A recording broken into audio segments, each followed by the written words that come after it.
Terima kasih Anda masih bersama kami. Saudara, 5 tokoh muda Nahdlatul Ulama melakukan kunjungan ke Israel pekan lalu. Bahkan mereka bertemu dan berfoto bersama dengan Presiden Israel Isaac Herzog.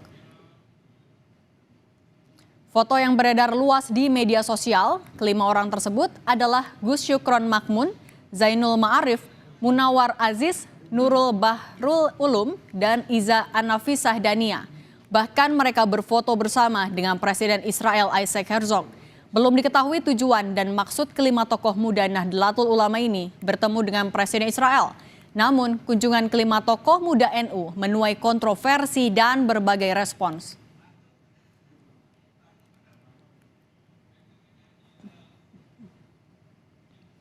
Pengurus besar Nahdlatul Ulama menegaskan keberangkatan 5 Nahdliyin ke Israel bertemu Presiden Isaac Herzog bukan penugasan dari organisasi. Ketua PBNU, Syafiq Ali, menyesalkan perbuatan tokoh muda Nahdliyin yang bertentangan dengan sikap Nahdlatul Ulama di pihak Palestina.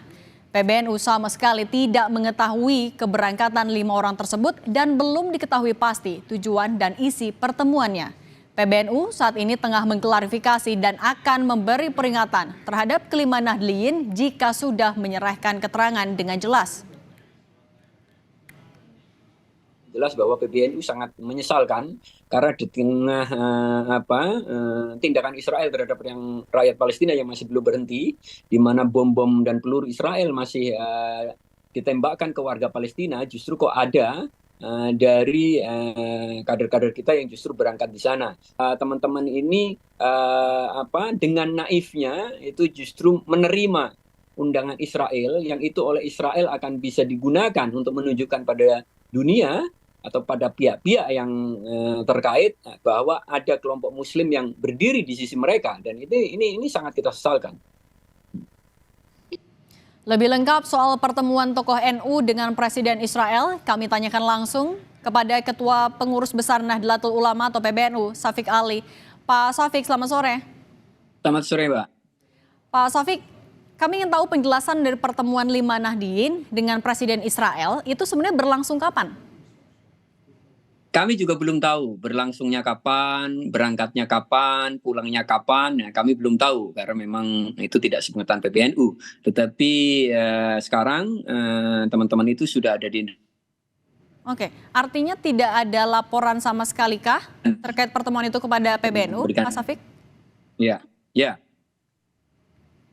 Ya, PBNU sudah melayangkan surat panggilan kepada teman-teman ini untuk memberikan klarifikasi. Tetapi kami belum menanyakan mereka berangkatnya kapan, untuk sebuah acara apa, dan di sana ngapain, kami belum menanyakan apapun. Pemanggilannya kapan, Pak Syafiq? Hari ini dipanggil untuk besok. Oh, dipanggil untuk besok. Apa yang akan jadi materi pemeriksaannya? Apakah ya terkait isinya juga mungkin sudah diketahui sejauh ini? Belum. Kami belum mengetahui isinya, sponsornya yang memfasilitasi, yang mengundang, dalam rangka apa, kami belum mengetahui.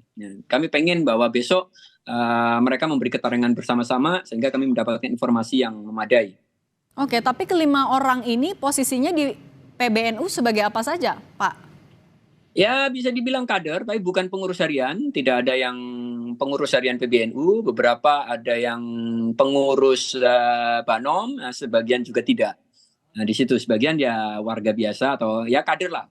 Kader NU kan ada banyak sekali. Oke. Ini kan tidak sejalan dengan sikap PBNU yang berada di sisi Palestina. Kalau dari PBNU sendiri, apakah ada rencana pemberian sanksi? Ya, tentu saja, saya kira karena jelas bahwa kunjungan ini tentu pertama melukai, saya kira, perasaan warga Palestina, di mana Palestina Pak Syafiq berdiri di sisi mereka. Yang kedua juga saya kira ini juga mengecewakan banyak sekali warga NU yang sekarang kita di sini merasa tidak berdaya bagaimana harus menghentikan Israel. Justru kok ada teman-teman kita justru beramah tamah dengan Presiden Israel.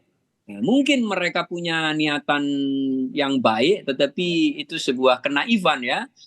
Karena berurusan sama Israel, ya, kita tidak bisa hanya mengharapkan niat baik gitu loh. Kita tahu seluruh dunia mengecam Israel dan dia tetap tidak berhenti untuk menjatuhkan bom dan menembakkan peluru kepada warga Palestina, bahkan sampai ke anak-anak. Oke, Pak Sofik, tapi kalau dari mekanisme PBNU sendiri, biasanya sanksi yang bisa diberikan untuk kasus-kasus seperti ini apa, Pak? Ya, pemecatan dari konteks pengurus ya itu yang bisa dilakukan karena PBNU itu sebuah organisasi. Jika ada pengurus yang melakukan tindakan yang tidak sejalan dengan apa posisi dan sikap organisasi, tentu ia bisa diberhentikan. Dan ini terutama buat PBNU ini ya menjadi pelajaran karena memang kader NU itu ada banyak sekali dan NU mungkin selama ini memang relatif longgar ya dalam tanda kutip sehingga siapapun itu bisa membawa baju NU bahkan untuk hal-hal yang seharusnya itu perlu keputusan organisasi. Oke, Pak Sofik, tapi artinya bisa dipastikan kalau sebenarnya memang PBNU tidak ada agenda yang sama sekali berkaitan dengan Israel ya? Oh, tidak ada. Justru hari-hari ini, saya kira beberapa bulan, bahkan nyampe minggu kemarin, PBNU sedang membangun komunikasi intensif dengan otoritas Palestina.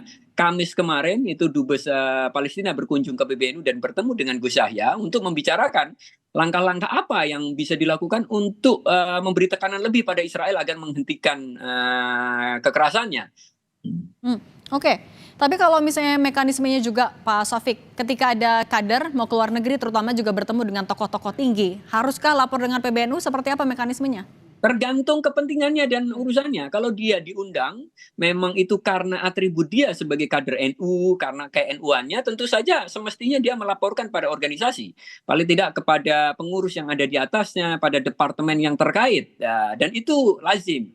Itu lazim di PBNU gitu. Karena tentu saja mereka diundang tentu karena atribut sebagai kader NU, sebagai aktivis NU. Saya kira kalau sebagai pribadi begitu saja, saya kira kecil kemungkinan dia akan diundang sampai bisa bertemu dengan Presiden Israel. Saya sendiri sebelum COVID saya pernah mendapatkan tawaran untuk berkunjung ke Israel, tapi saya menolaknya. Oke. Karena saya merasa ya saya tidak akan bisa berbuat banyak dan leverage politiknya saya tidak cukup untuk bisa bernegosiasi dengan petinggi Israel. Beda dengan Gus Dur zaman dulu gitu kan. Gus Dur leverage politiknya besar sekali.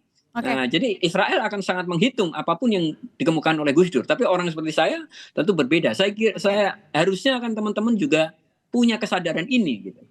Baik, Pak Sofik terakhir singkat saja besok jam berapa pemanggilan untuk para Nadliyin? Besok siang. Besok siang, oke. Baik, terima kasih Ketua PBNU Pak Sofik Ali, sehat selalu Pak. Sama-sama, terima kasih.